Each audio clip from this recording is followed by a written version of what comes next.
Olá! Iniciamos mais uma edição de O Evangelho em Espírito e Verdade, pela web rádio Cristo Consolador, desejando a você paz em seu coração e que possamos estar juntos até o final para estudarmos o Evangelho à luz dos princípios que formam a doutrina espírita. Estamos com você no ar toda quinta-feira, às 5 da tarde. E hoje nós temos diversos temas a trabalhar aqui no nosso programa, e iniciando as nossas conversas sobre a paz do Cristo e a paz do mundo. Depois nós temos o estudo aqui das parábolas do nosso Mestre Jesus, hoje com a parábola do servo trabalhador. E dando continuidade também aos comentários a respeito do conteúdo das cartas de Paulo de Tarso, nós ainda continuamos na primeira carta aos Coríntios e hoje vamos trazer uma passagem muito conhecida em que Paulo fala sobre a caridade. No final do programa, nós cedemos a palavra a você, a todos os nossos telespectadores que enviam suas perguntas, querem tirar as suas dúvidas a respeito do Evangelho, e hoje nós vamos conversar sobre a família de Jesus. Tudo isso, então, a partir de agora, aqui em O Evangelho em Espírito e Verdade. E você que está aí nos acompanhando, seja através do Facebook, seja através do YouTube, você já pode enviar a sua mensagem, dar o seu alô e mesmo até, inclusive, fazer alguma pergunta, alguma indagação. E caso você venha a assistir aqui o vídeo do programa em outro dia e horário, já que ele fica disponibilizado no YouTube, no canal da Web Rádio Cristo Consolador, você também pode enviar a sua mensagem e nós iremos, então, responder com bastante alegria. Muito bem. Nos nossos estudos sobre o Evangelho, nós temos, então, que hoje colocar o nosso olhar a respeito do Evangelho. E, para isso, nós vamos conversar sobre a paz do Cristo e a paz do mundo. E aqui está, então, na nossa tela, aqui o nosso primeiro slide, a paz do Cristo. O que o Espiritismo entende a esse respeito? Lembrando a você que está aí nos acompanhando, que temos feito os estudos sobre Jesus e o Evangelho com base em 2 livros aqui de nossa autoria, que é o livro Jesus, o maior educador da humanidade, e o livro O Evangelho na Visão Espírita, que você está vendo já aí as capas na tela. Esses livros são digitais e podem ser adquiridos com exclusividade na Amazon. Então, basta você digitar amazon.com.br.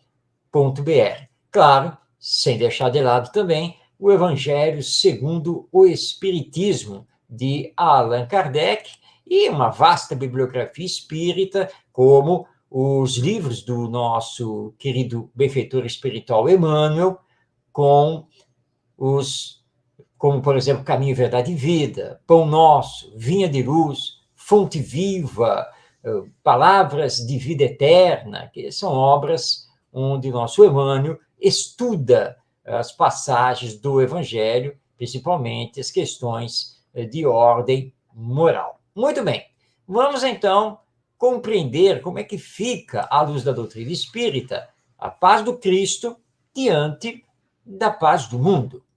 E justamente nós vamos nos servir de Emmanuel, através da psicografia de Francisco Cândido Xavier, conforme vemos no livro Vinha de Luz, o capítulo 105, onde Emmanuel conversa sobre o tema paz do mundo e paz do Cristo, alertando-nos que a paz do mundo é ilusória e passageira, pois tem por base o egoísmo, o orgulho, a vaidade e a desonestidade, enquanto a paz com Jesus é serena e eterna, tendo por base o amor ao próximo e a prática da caridade. Embora muitos considerem que estar de bem com a vida, ou seja, ter uma boa situação financeira, um bom emprego, uma casa para morar e saúde para se divertir, sejam elementos que trazem paz, se equivocam, pois tudo que se baseia em coisas materiais pode amanhã não ser mais do mesmo jeito. As finanças podem ruir, o desemprego pode nos visitar, a casa pode ter sérios problemas e a saúde pode se debilitar seriamente. Então, o que é melhor? A paz do mundo ou a paz do Cristo? Entretanto, alegaram a seu favor os partidários da paz do mundo que as condições de vida podem se alterar até para melhor com o passar do tempo, ou que sua deterioração poderá acontecer somente lá na velhice, já perto da morte. Então, não teria maior significado, pois foi possível viver do jeito que se queria durante 40, 50, 60 anos ou até mais.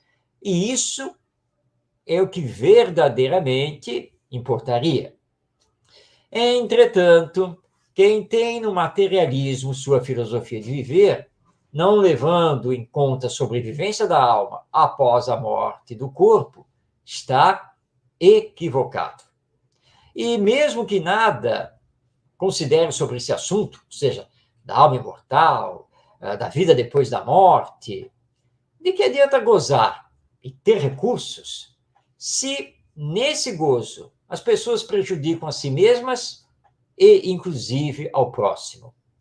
Quantas pessoas não morrem prematuramente ou têm uma decrepitude acentuada por motivo de desgaste abrupto de suas energias? Quantas pessoas, para manter seu modo de vida, não apelam para a desonestidade, a corrupção, os desmandos?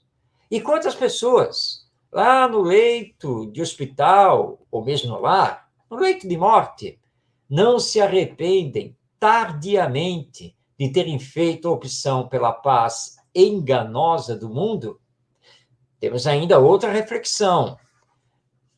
Que paz é essa que não consegue acabar com a violência?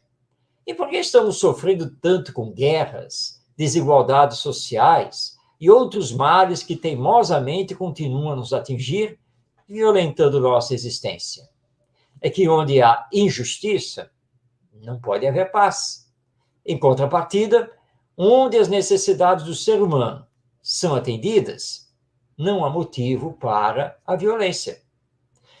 Informa Emmanuel, no texto a que nos referimos, do livro Vinha de Luz, que a paz do Cristo é a paz que excede o entendimento, por nascida e cultivada, portas adentro do espírito, no campo da consciência e no santuário do coração. É a paz do amor colocado em ação. É a paz da caridade socorrendo o próximo. É a paz íntima do dever bem cumprido. É a paz da resignação aos desígnios divinos, trabalhando incessantemente pelo bem e pelo progresso. Mesmo que a paz do Cristo não nos isente das dores e dos sofrimentos, porque estamos no mundo de expiações e de provas, pelas quais temos de passar para nosso aprendizado e crescimento espiritual, a paz do Cristo nos dá a certeza que, com Jesus, tudo podemos enfrentar com mais serenidade, com mais fé e com mais confiança. E, se não for neste mundo, a recompensa virá no nosso retorno ao mundo espiritual pelas portas da chamada morte. Mas não precisamos esperar a morte para fruir a paz prometida por Jesus, pois o uso da prece ou oração, o vibrar no amor, automaticamente irão nos atrair os bons espíritos, que fortalecerão incessantemente nossa alma diante dos embates da existência terrena. Mas, agora uma pergunta. Como gerar essa paz, a paz do Cristo, para os outros?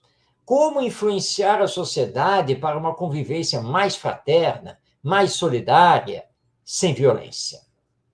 Bem, façamos nossa parte, devolvendo o mal com o bem, procurando manter a calma em todas as situações, exercendo nossa cidadania com o cumprimento dos deveres que nos competem, respeitando o direito do outro. E aqui lembramos que, perante a lei divina, os direitos são iguais para todos, colocando o diálogo fraterno à frente de qualquer diferença com o outro, pensando e agindo sempre para o bem coletivo. São ações individuais, mas que contagiam através dos bons exemplos, paulatinamente modificando a humanidade para melhor. Como espíritas, sabedores da imortalidade da alma, da continuidade da vida após a morte e da finalidade superior da reencarnação, não podemos ficar apenas na teoria, pois entendimento e conhecimento sem vivência não trará a paz que tanto queremos. E o Evangelho, síntese dos ensinos e exemplos de Jesus, requer de cada um a ação positiva no bem. O convite, portanto, do Espiritismo, que revive o cristianismo, é para ficarmos com a paz do Cristo, legítimo representante de Deus na Terra, pois nada melhor do que, ao dormir e ao levantar a cada dia, termos paz de consciência, a verdadeira paz de espírito. Esse, portanto, é o convite do Espiritismo para que tenhamos a paz do Cristo. Isso é que é o mais importante. Então, não esqueçamos, a paz do mundo é ilusória. Ela não vai nos acompanhar no depois da morte, como espíritos que nós somos. Somente a paz do Cristo é que nos acompanha e para todo o sempre. Muitas vezes as pessoas se equivocam achando que a felicidade está nas coisas da terra, está no cargo público, por exemplo. Não, nada disso. Finanças, moradia, saúde, etc., são coisas ligadas ao corpo, a esta encarnação material.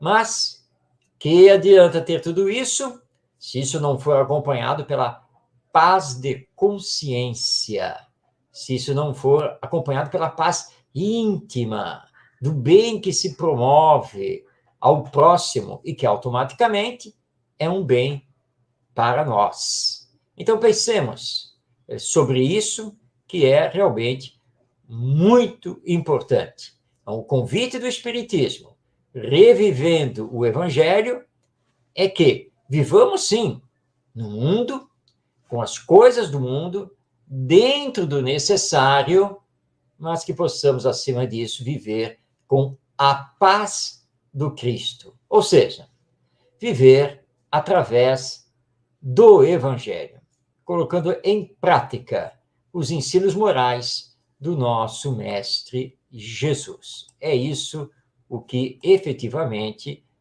importa.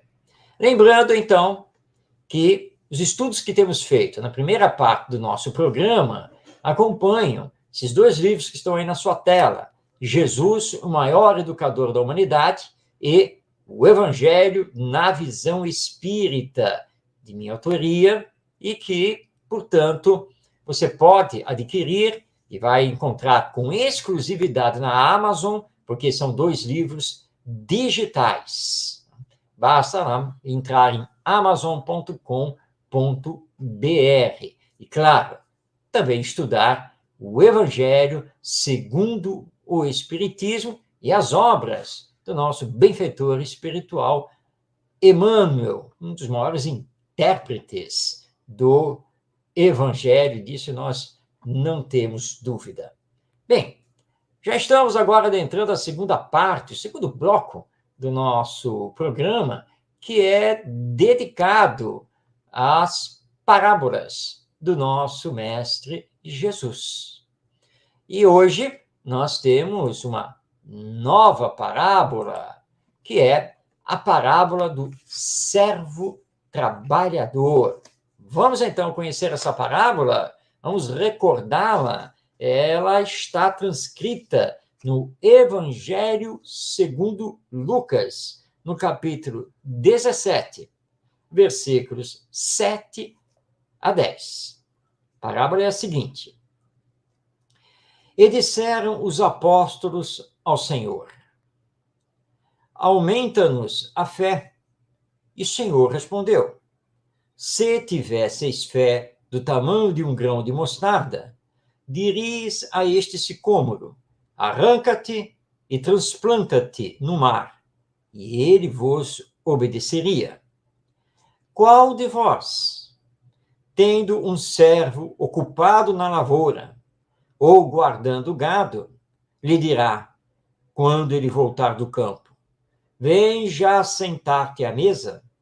Antes lhe dirá: Prepara-me a ceia, cinge-te e serve-me, enquanto eu como e bebo, e depois comerás tu e beberás.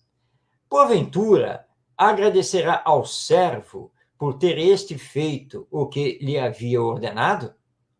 Assim também vós, depois de haverdes feito tudo o que vos foi ordenado, dizei: somos servos inúteis, fizemos o que devíamos fazer. Então, essa é a parábola do servo trabalhador que se encontra no Evangelho segundo Lucas, no seu capítulo 17, versículos 7 a 10. Esta parábola do nosso Mestre Jesus é um cântico pela humildade. Lembrando que todos nós aqui na Terra somos espíritos imperfeitos. Obviamente, alguns mais, outros menos. Mas todos somos espíritos imperfeitos e não poderia ser diferente porque estamos todos no mundo de expiações e provas. Portanto, ainda temos muitos débitos a reparar perante a lei divina. Mas estamos nessa caminhada, estamos nos construindo moralmente e espiritualmente. E Jesus lembra com esta parábola a necessidade de sermos humildes. E quando exercermos as nossas atividades no âmbito doméstico, ou quando exercemos as nossas atividades no âmbito profissional, ou exercendo nossas atividades no âmbito religioso, ou ainda exercendo as nossas atividades no âmbito social, nós apenas e tão somente estamos cumprindo com o que nos compete. Nós temos que cumprir os nossos deveres sem reclamar nenhum tipo de compensação, porque é um dever que nos compete, pura e simplesmente. A nível profissional, você está sendo pago, você recebe um salário. Então, você precisa, sim, desenvolver o serviço para o qual você está sendo pago. É o cumprimento do dever.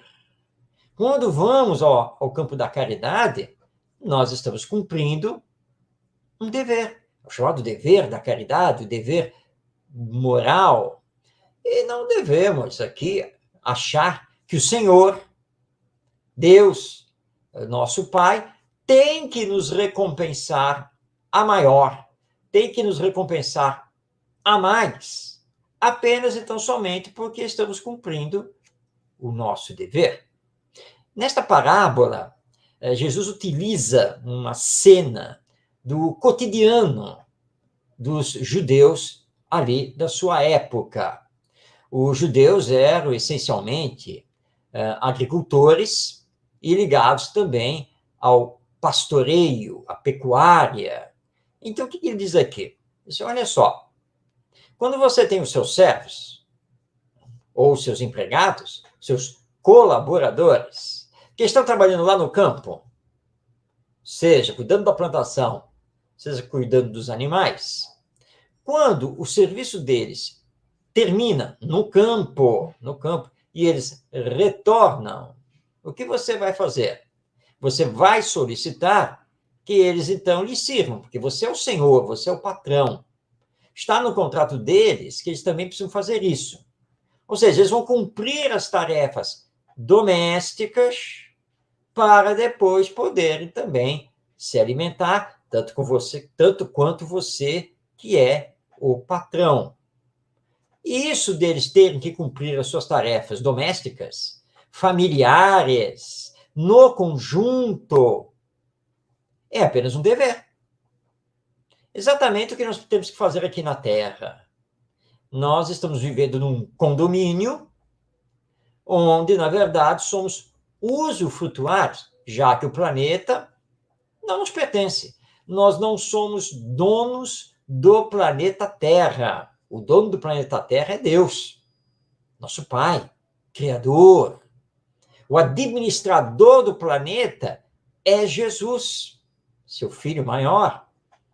Nós, pela bênção da reencarnação, aqui estamos para usufruir de tudo que a Terra pode nos dar. E, portanto, como usufrutuários, temos que dar contas do que estamos fazendo com as coisas que não nos pertencem.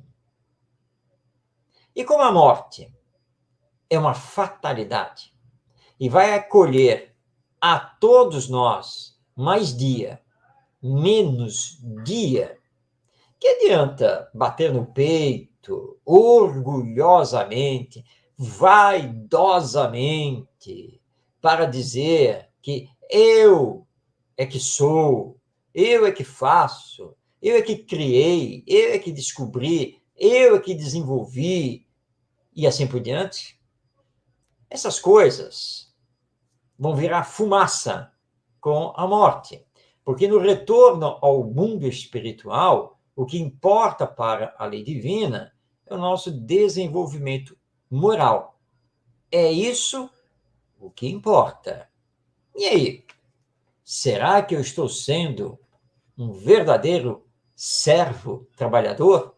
Ou seja, será que eu estou bem aproveitando esta encarnação para me melhorar e propiciar aos outros o melhoramento moral? Porque o meu corpo vai ficar aqui na Terra. As roupas também vão ficar, porque elas são feitas para o corpo. O dinheiro, nem o dinheiro também vai ficar, porque não consta que no mundo espiritual se precisa utilizar do dinheiro, nem das criptomoedas, nada disso. Os bens materiais, casa, carros, sítio, etc.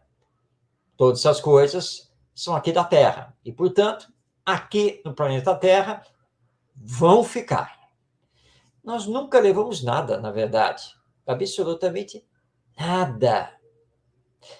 Olhando a arqueologia, nós vemos que os antigos egípcios, os mais nobres, eles eram mumificados e enterrados, levando um amuleto, ou mais de um amuleto, que era incrustado no seu corpo, porque o amuleto abriria as portas do céu. Que engano!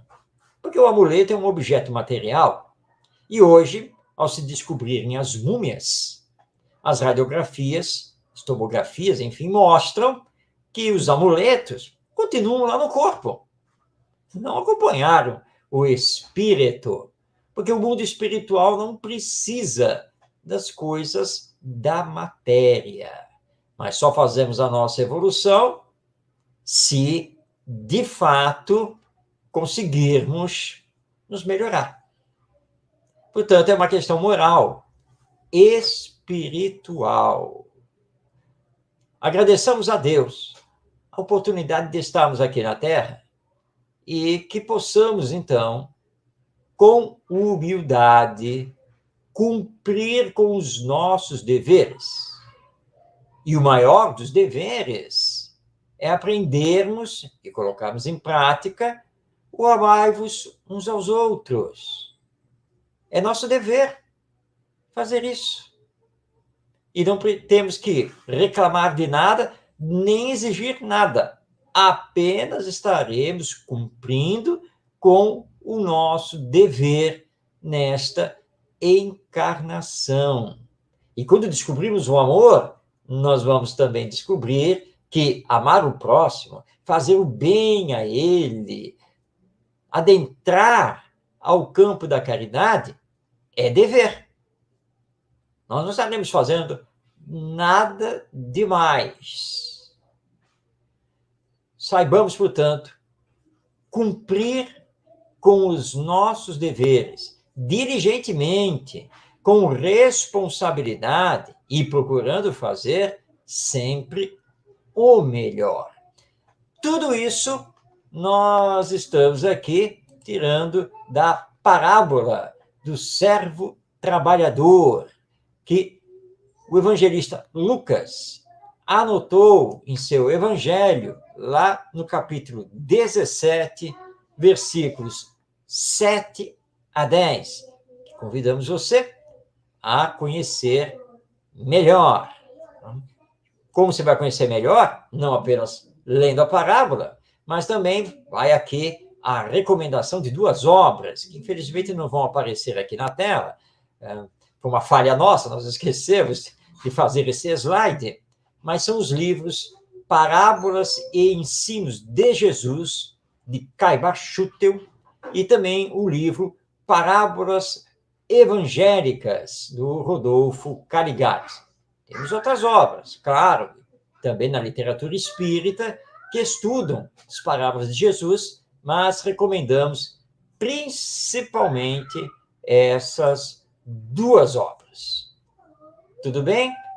Ok, estamos encerrando aqui o segundo bloco do nosso programa, que é dedicado, então, ao estudo das parábolas de Jesus, claro, sempre na visão espírita. E agora, abrindo o terceiro bloco do programa, nós vamos nos dedicar às cartas de Paulo de Tarso. Mas antes, vamos aqui indicar 3 livros da literatura espírita para que você possa estudar melhor a vida e a obra de Paulo de Tarso e também o conteúdo das suas cartas. Então, você está vendo aí na tela, bem no centro do slide, a obra Paulo e Estevão, do Espírito Emmanuel, na psicografia do médium Francisco Cândido Xavier, nosso querido Chico Xavier. Nessa obra, Emmanuel traz uma série de revelações de ordem espiritual que complementam o que temos lá no Novo Testamento. Aí do lado, nós temos o livro Paulo, um homem em Cristo, de Rui Kremer. Também essa obra é publicação da Federação Espírita Brasileira, onde o autor, o Rui Kremer, ele mescla as informações espirituais trazidas por Emmanuel com as informações dos principais pesquisadores do Evangelho de todos os tempos. É uma obra muito boa, que recomendamos a todos. E, do outro lado, está o livro Paulo de Tarso e as Cartas do Evangelho, de minha autoria. Esse é um livro digital que você encontra, então, exclusivamente na Amazon. Então, estão aí 3 livros, são 3 indicações literárias para que você possa, então, estudar melhor a vida e a obra do nosso Paulo de Tarso. Aliás, aproveitando, eu estou aqui recordando mais uma obra da literatura espírita, que é o livro As Marcas do Cristo, de Hermínio Corrêa de Miranda, no seu volume 1, porque são 2 volumes. Então, recomendando aqui o volume 1.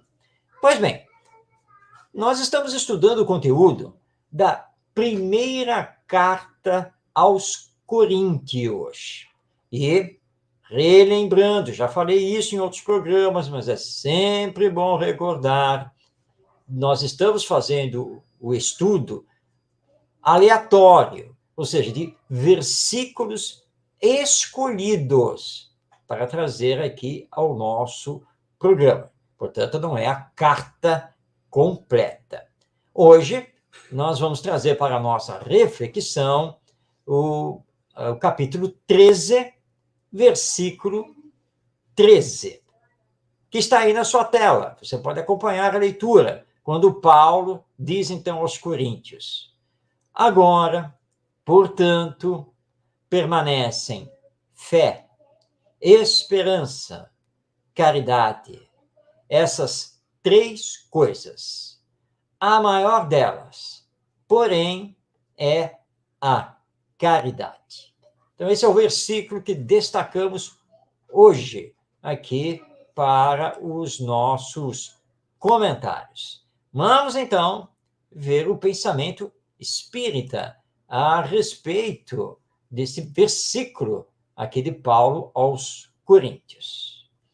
A fé, a esperança e a caridade, que ele cita, são virtudes irmãs que elevam o ser humano além do seu dia a dia existencial, sintonizam o ser humano com Deus e nos preparam para alcançarmos a felicidade íntima, ainda nesta encarnação, e para depois da morte, quando retornamos à vida espiritual. Vejamos. A fé alicerça nossa crença na vida e na misericórdia de Deus. A esperança abre horizontes futuros e nos impulsiona para a frente. A caridade coloca o amor em ação a benefício do próximo. O Espiritismo nos ensina que a fé não deve ser cega. Pelo contrário, deve ser racional. A verdadeira fé é a fé raciocinada, que tem as suas bases fincadas na razão. Por quê? Porque não podemos acreditar por acreditar. Porque quando fazemos isso, normalmente isso nos leva a equívocos e também a crendices sem fundamento. Por isso, o Espiritismo considera que não podemos levar ao pé da letra o que está escrito na Bíblia, nem no Velho Testamento, nem no Novo Testamento. Se fizermos isso, nossa fé será cega, vai fugir à razão. Por isso, o Espiritismo diz que a verdadeira fé é a fé raciocinada, a que enfrenta a razão em todas as épocas da humanidade. Essa é, portanto, a verdadeira fé. Vamos agora conversar um pouco sobre a esperança. Para o Espiritismo, a esperança não pode ser, ela não deve ser contemplativa. Pelo contrário, esperança deve ser ativa, levando-nos a agir, trabalhar, realizar para concretizar os ideais, para concretizar os sonhos. A esperança deve nos transformar, para que possamos, então, transformar a humanidade sempre para melhor. Ou seja, né, com uma justiça mais perfeita, uma melhor distribuição das riquezas, e assim por diante. esperança. E não adianta ficar isolado da sociedade em contemplação, em orações. Orar é muito importante, mas não basta.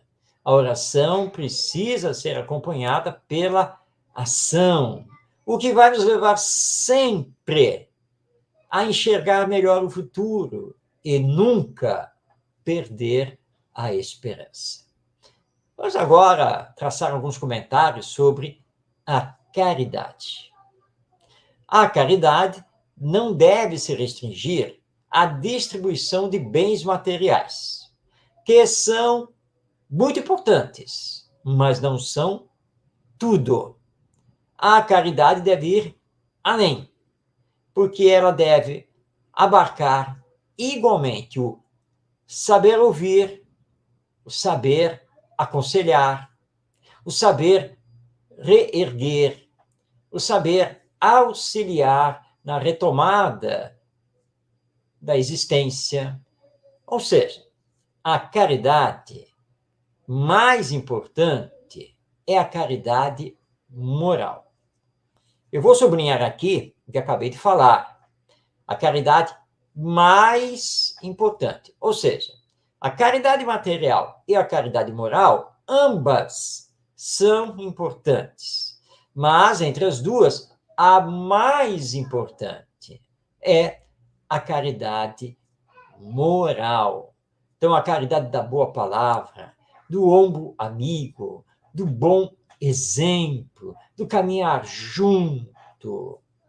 Essa é a maior das caridades. Então, Paulo de Tarso está nos trazendo aqui reflexões sobre a fé, a esperança e a caridade. Lembrando que estamos aqui conversando sobre o versículo 13 do capítulo 13 da primeira carta aos Coríntios. Está aí na tela. Agora, portanto, permanecem fé, esperança, caridade. Essas três coisas. A maior delas, porém, é a caridade.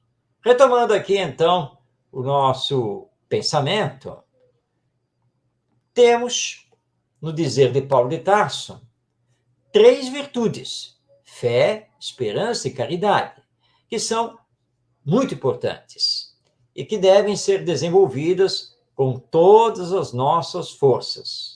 Porém, ele mesmo, Paulo de Tarso, diz que dessas três virtudes sobressai a caridade. Ou seja, entre a fé, a esperança e a caridade é a mais importante, pois ela é a virtude que aciona o amor a benefício do outro. É ela que nos faz vibrar no sentimento de empatia. Ou seja, é através da caridade que aprendemos a nos colocar no lugar do outro, que aprendemos a sentir o outro. Esse é o significado de empatia. No surgimento do Espiritismo, lá em 18 de abril de 1857, quando Allan Kardec lançou o Livro dos Espíritos, o codificador, ouvindo as vozes dos céus, ou seja, dando ouvidos às orientações e aos conselhos dos bons espíritos, proclamou: fora da caridade não há salvação. E essa é a bandeira de conduta do espírita, como deve ser, ou pelo menos deveria ser, todo cristão. Pois o amor é o maior dos sentimentos, e a caridade é a maior das virtudes. De que adiantam palavras bonitas, conceitos maravilhosos, se eles não encontram aplicação prática para quem está passando fome, para quem está em desespero, para quem está enfrentando amargos sofrimentos? Então, o que entendemos? que fé e esperança são colunas que nos sustentam, não temos nenhuma dúvida quanto a isso. Mas, sem a caridade, nada somos e nada temos perante a lei divina. Vamos pensar sobre isso, lembrando, então, que estes nossos comentários, sempre trazidos através dos ensinos da doutrina espírita, têm por base, hoje, o versículo 13, do capítulo 13, da primeira carta de Paulo aos Coríntios. E já colocamos aí novamente o versículo na tela para recordarmos. Agora, portanto, permanecem fé, esperança, caridade, essas três coisas. A maior delas, porém, é a caridade. Temos que pensar bastante, porque temos sentido muita falta de Jesus nos corações.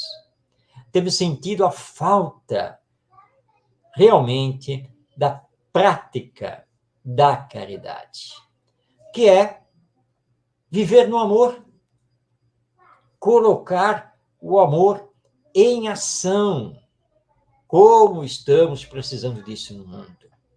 E agora que estamos no mês de dezembro, no período natalino, nós aqui no Brasil somos muito movidos à caridade material. Isso é muito importante, porque temos milhões de brasileiros que estão na pobreza e mesmo na miséria.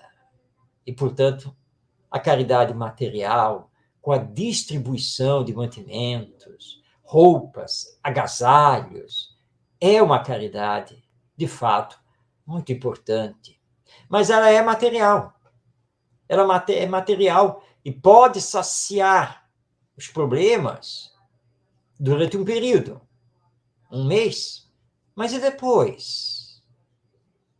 É preciso promover esses nossos irmãos e irmãs para que eles possam viver com dignidade, para que possam estudar, possam trabalhar, ter a sua renda. É isso que nós temos que fazer. E isso já é caridade moral. Ao mostrarmos que Deus não nos abandona, que a vida continua depois da morte, que é preciso ter, sim, fé, esperança, mas também resignação, e que mesmo sendo pobre, é possível fazer a caridade, se não tanto no campo material, mas com certeza no campo moral, porque todos nós podemos amparar, todos nós podemos orientar, todos nós podemos dar bons exemplos. É apenas uma questão de utilizar a força de vontade, o livre-arbítrio para isso. E o Espiritismo, enquanto doutrina, que ao mesmo tempo esclarece e consola, nos leva a isso. E é por isso que somos alegres, é por isso que somos felizes. Não vivemos em ilusão. Sabemos muito bem quais são os problemas que enfrentamos na humanidade, os problemas políticos, sociais, culturais e assim por diante. E temos que trabalhar para que todos esses problemas, essas dificuldades, essas questões possam ser resolvidas, mas que sejam resolvidas à luz do Evangelho, através do sentimento, através do amor, através da caridade. E aí a fé raciocinada e a esperança serão, de fato, verdadeiros alicerces para nós aqui na vida terrena. Bem, com isso, nós encerramos o terceiro bloco do programa, estudando as cartas de Paulo de Tarso, para adentrarmos agora ao quarto bloco e último, porque são os minutos finais do nosso programa dedicados a você que nos assiste, a você que nos acompanha. Você já está sabendo que você pode participar do nosso programa? Ele é ao vivo, toda quinta-feira às 5 da tarde. em transmissão tanto pelo Facebook quanto pelo YouTube. Mas se você for tímido, você não quer enviar nenhuma mensagem agora, não tem problema. Você pode fazer isso depois, porque o vídeo do programa fica disponível no canal da Web Rádio Cristo Consolador no YouTube.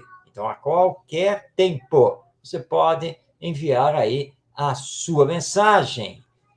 E, se você tiver alguma dúvida em relação ao Evangelho, a Jesus, à doutrina espírita, basta, então, enviar a sua pergunta, como fez a Dalva Reis, que é de São Paulo, capital. Olha a pergunta dela, que já está aí na tela. Jesus tinha irmãos em sua família? Ou ele era filho único de uma virgem? Então, a nossa Dalva quer saber, então, se Jesus tinha ou não tinha irmãos. E se Maria, sua mãe, era de fato uma virgem. Vamos, então, trazer aqui os esclarecimentos apontados pela doutrina espírita a respeito desse assunto. Vamos começar, então, por essa questão de Jesus ter ou não ter irmãos. Jesus seria filho único ou não? Algumas passagens do próprio Evangelho revelam que Jesus tinha irmãos, ou seja, que Maria, sua mãe, não teve apenas a ele, Jesus, como filho, mas teve sim outros filhos. Vou trazer aqui uma dessas passagens, que está no Evangelho de João, capítulo 10, versículos 10 a 13. Então, o evangelista João, que foi discípulo direto de Jesus, estamos aqui falando de João evangelista, diz o seguinte: mas quando os seus irmãos já tinham ido à festa, aqui está se referindo à festa judaica dos tabernáculos, então foi ele, Jesus, também, não publicamente, mas como em secreto. Procurando-o, então, os judeus na festa, perguntavam: onde está ele?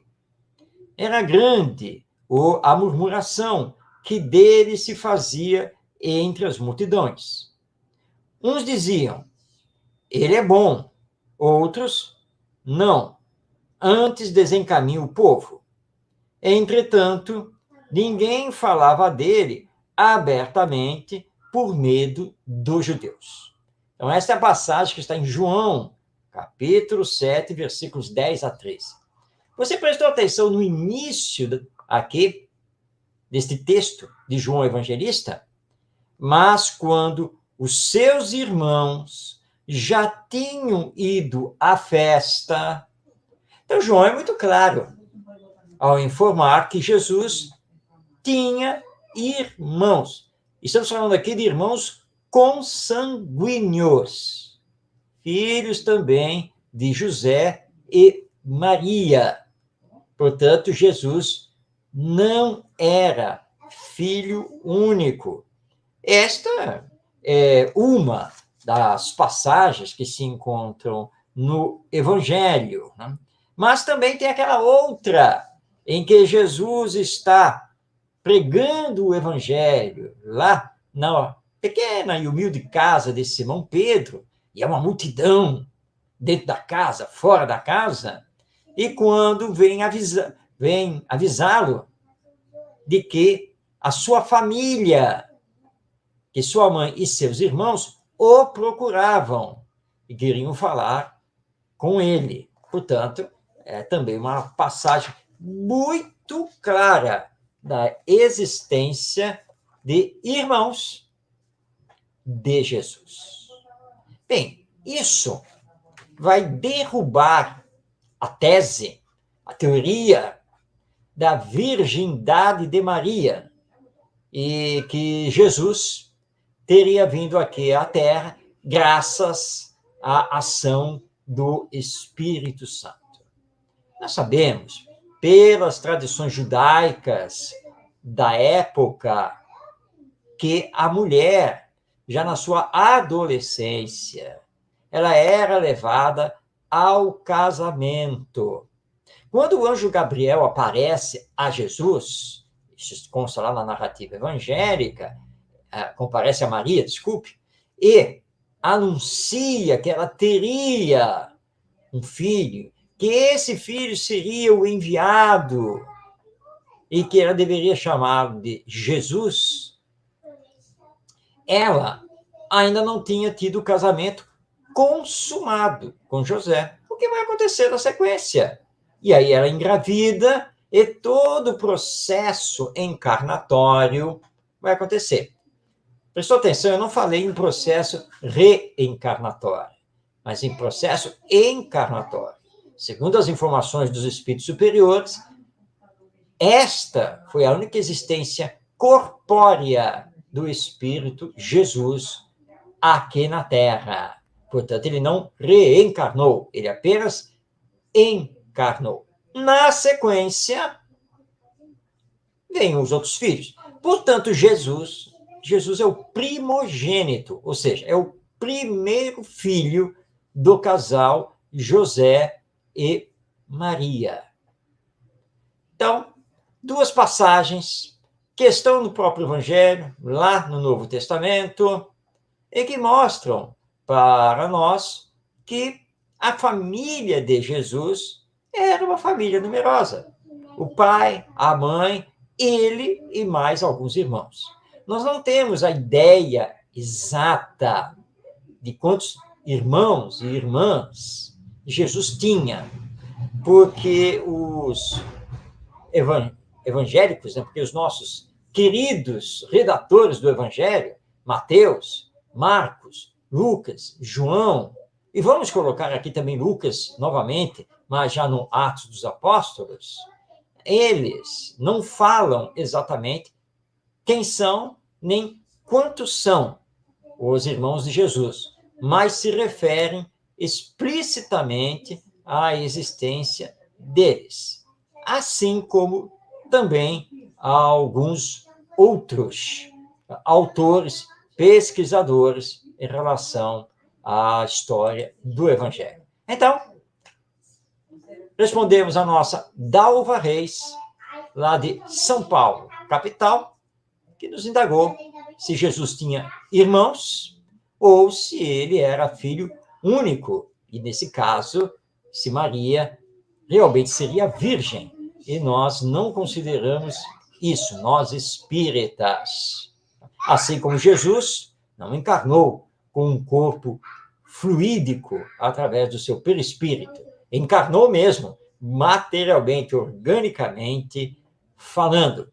Pois se não fosse assim, sua vida teria sido, na verdade, uma farsa, e isso é inconcebível, tanto com seus ensinos, quanto também a justiça divina. Bem, estamos chegando ao final do nosso programa, o Evangelho em Espírito e Verdade, agradecendo pela sua companhia, por você estar sempre conosco e que possamos nos reencontrar semana que vem. Anote aí, não vai esquecer. Quinta-feira, às 5 da tarde, pela Web Rádio Cristo Consolador, transmitindo tanto através do Facebook quanto do YouTube. Um grande abraço a você, no desejo de um Feliz Natal, e que estejamos todos envolvidos com as vibrações de paz e amor do nosso Mestre Jesus. E até semana que vem. Não esqueça, 5 da tarde, estaremos aqui para dar continuidade a esses estudos sobre o Evangelho através das revelações que o Espiritismo nos entrega. Muita paz, seu coração. Até a próxima semana.